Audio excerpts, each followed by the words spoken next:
Davno, davno, pre nego što su se države formirale, još kada su zemljom vladali bogovi, na ostrvu koje će hiljadama godina kasnije biti poznato kao Japan, dva boga su se borila za posjedstvo zemlje.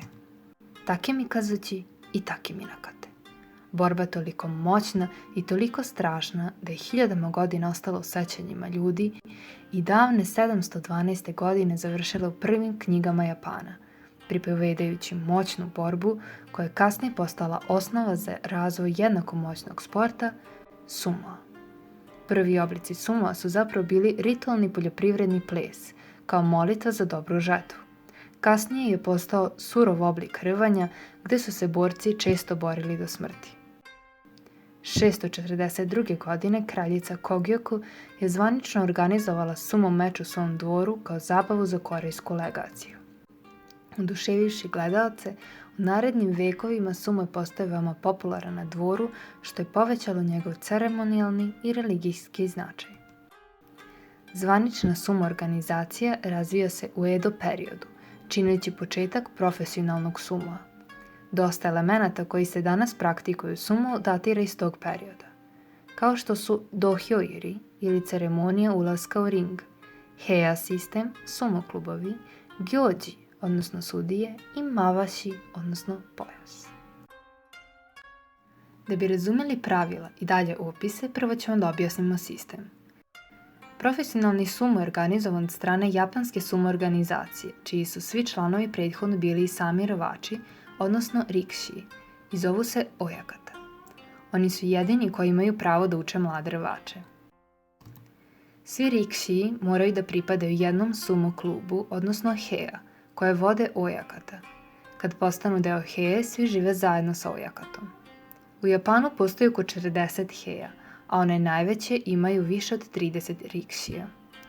Rikšiji koji pripadaju istoj heia ne takmiče se jedni protiv drugih na turnirima. Sumo ima 6 divizija i krenut ću od najnižeg. Yonoguchi, Yonidan, Sandanme, Makushita, Juryo i Makuuchi, gde se rikšiji u najviše dve divizije zovu sekitori. Makuuchi divizija je dalje podeljena na 5 titula. Maegashira, koja ima 16 do 17 rangova, Komosubi, Sekiwake, Ozeki i Yokozuna.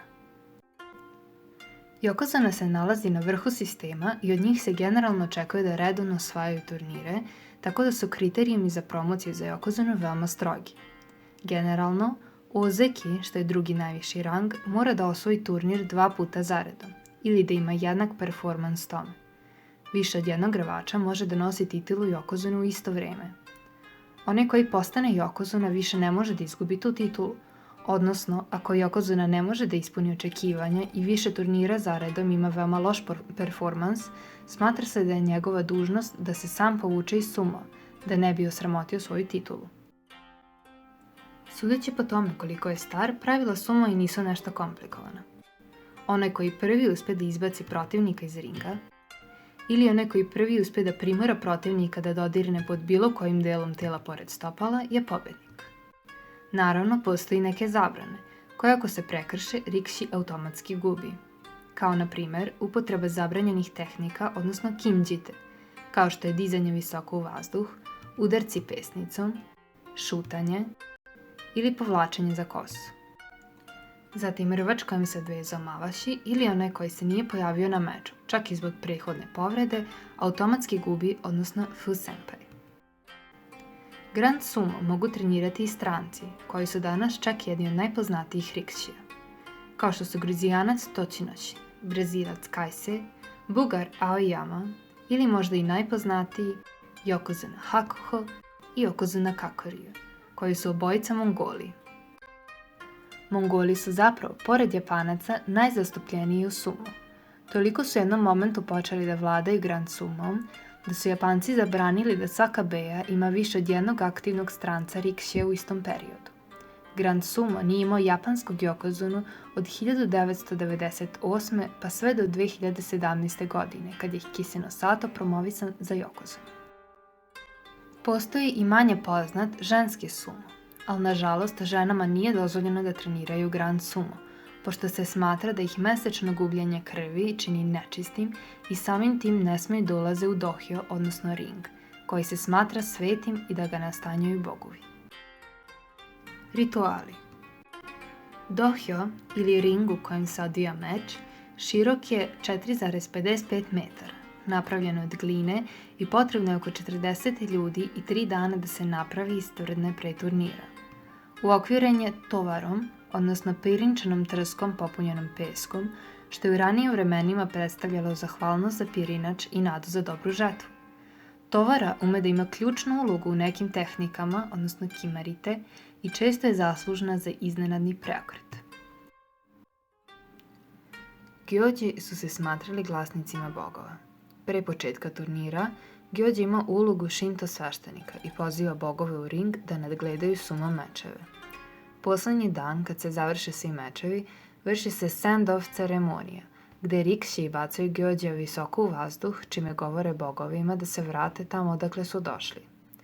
U toku mečeva Gyoji ima ulogu glavnog sudije, koji u početnom napadu prati da li su rikši izjednačili disanje i počeli u isto vreme, a u toku meča prati i glasno objavljuje i publici i rikšijima da li meč i dalje traje ili ne, i na kraju objavljuje pobednika. Gyoji nose raznobojnu odeću i jedinstveni šešir. Odeća je zasnovana na odeždi samuraja iz 15. veka. U desnoj ruci imaju drvenu lepezu, gumbai, koji koriste da pokažu pobednika na kraju meča. I Gyojiji imaju rangove koji se raspoznaju po njihovoj odeći. Samo najviše rangirani Gyoji može da bude sudija u meču sa Yokozunom i nosi ljubičaste detalje na grudima, pošto ljubičasta boja boje plamića. Jedino oni nose bodež, odnosno tanto, koji simboliše njihovu spremu da izvrše samoubistvo, odnosno seppuku, ako pogrešno procene meč. I pre i u toku meča Gyoji glasno govore određene reči kojima objavljuju stanje meča ili podstiču rikšije da se bore. Kao što su matanashi, odnosno nema više čekanja, slično ready set go.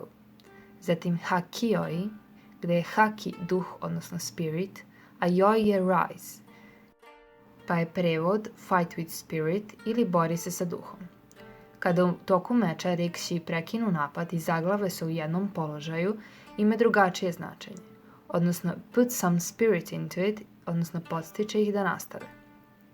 I zatim u toku meča govori nokota, odnosno still in, što znači i dalje u ringu, meč i dalje traje.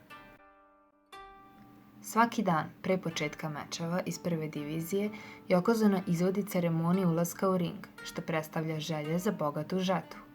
Prilikom te ceremonije, Yokozuna oko struka, pored Mavašija, ima poseban beli kanap Tsunu, za koju se veruje da bogovi nastanjuju i samo Yokozuna sme da ga nosi. Pravljanje Tsune zahteva snagu mnogo rikšija, a svaka Tsuna je napravljena ručno. Najduža je 4,5 metara i teška 20 kg.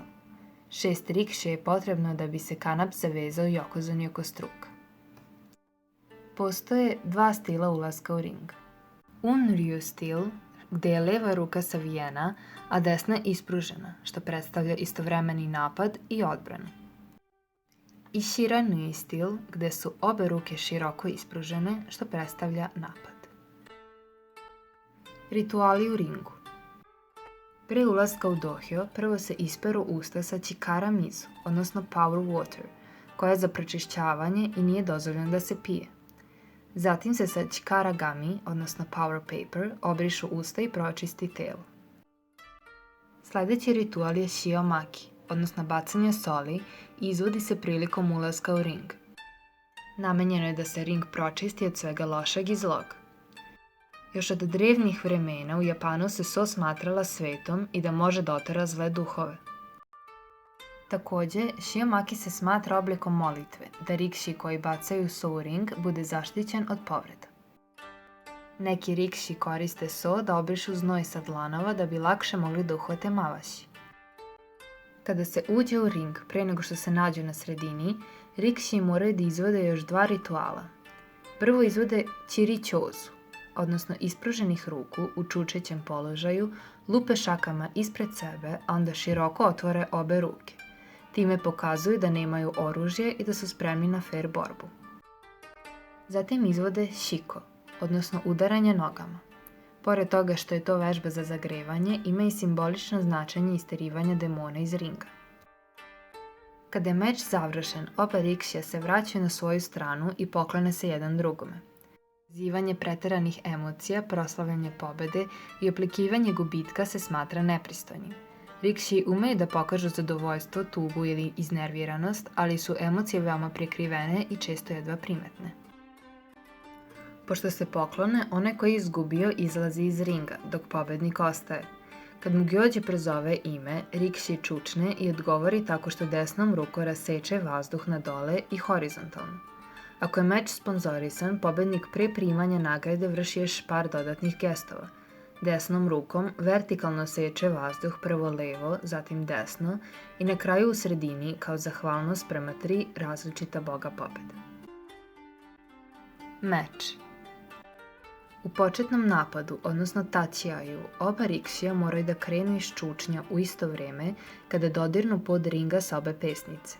Sudija, odnosno Gyoji, može da ponovi meč ako smatra da rikšije nisu krenuli isto vreme ili ako nisu dodirnuli pod. Čim se završi meč, Gyoji mora odmah da objavi svoju odluku o pobedniku tako što će uperiti gumbaj prema pobedničkoj strani. Gyojijeva odluka ne mora biti poslednja i može biti opovrgnuta od strane 5 sudija koji sede oko ringa. Ako se to desi, oni se okupe na sredini ringa da se održi monoi. Kad dođe do dogovora, meč se može priznati, ne priznati ili ponoviti, što je poznato kao torinaoshi. Život rikšija. Sumo rvač ima veoma ograničen način života. Sumo udruženje detaljno prepisuje ponašanje rikšija. Na primer, udruženje zabranjuje rikšijima da voze auto. Ako se pravilo prekrši, to može dovesti do novčanih kazni i ili suspenzijom i rvača koji je učinio prekršaj i njegovog ojakate. Takođe, obavezno im je da u javnosti nose japansku tradicionalnu odeću, odnosno kimono. Rikšiji nižeg ranka nose letnju odoru, odnosno yukatu, i drvene papuče, odnosno geta, tokom čitave godine. Rikšiji višeg ranga mogu da nose bolja kimona i udobniju obuću. Pored odeće, uvek moraju da nose kosu vezanu top knot, odnosno chonmage, slično frizuri samuraja iz Edo perioda. Rikšiji višeg ranga u formalnim prilikama i na turnirima imaju frizuru u ginko stilu, odnosno oićo, što predstavlja njihovu poziciju vrednu poštovanja. Kada se rikši povuče iz sumoa, vrši se ceremonija sečenja top nota. Slične razlike u rangovima vide se i u svakodnevnom životu rikšija. Najmlađi u heja moraju da ustaju najranije da bi imali trening, a onda dok stariji rikši imaju trening, mlađi imaju zadatke da prave ručak, sređuju, čiste, pripremaju kadu i sl. Hijerarhija ranga očuvana je i u redosledu kupanja posle treninga i jedenju ručka. Rikšijima obično nije dozvoljeno da jedu doručak i od njih se očekuje da kratko odspavaju posle ručka. Za ručak najčešće imaju tradicionalan sumo obrok ćankonabea, koji se sastoji od gulaša sa raznom ribom, mesom i povrćem, koji se kuva za stolom i jede sa pirinčem. Ovaj režim bez doručka i sa velikim ručkom koji je praćen odmorom je ciljan da pomogne rikšijima da se ugoje što više da bi se lakše takmičili. Negativan uticaj ovog načina života postoji očigledniji u kasnijim stadijima života. Rikšiji imaju životni vek od oko 60 do 65 godina, što je više od 10 godina kraće od prosječnog Japanca. Danas popularni rikšiji. Hakuho, rođen Mongol, danas je najpoznatiji i verovatno i najomiljeniji yokozuna. Smatran genijem, Hakuho je za samo 6 godina karijere, sa 22 godine, postao yokozuna, odnosno najviši rang u sumo. On je najduže na poziciji yokozune u istoriji.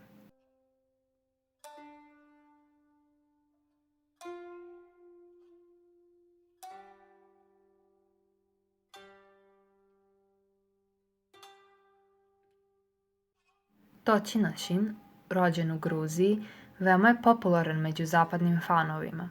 Do nedavno je bio ozeki, ali je pao u rangovima zbog povreda.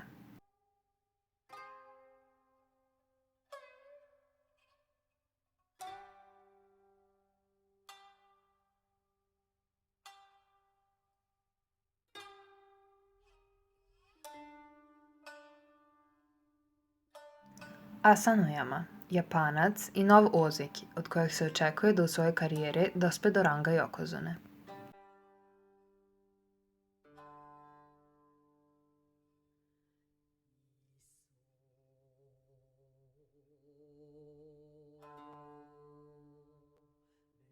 Taka Keisho, Japanac, isto Nov Ozeki, je veoma poznat po svojoj tehnici guranja i udaranja.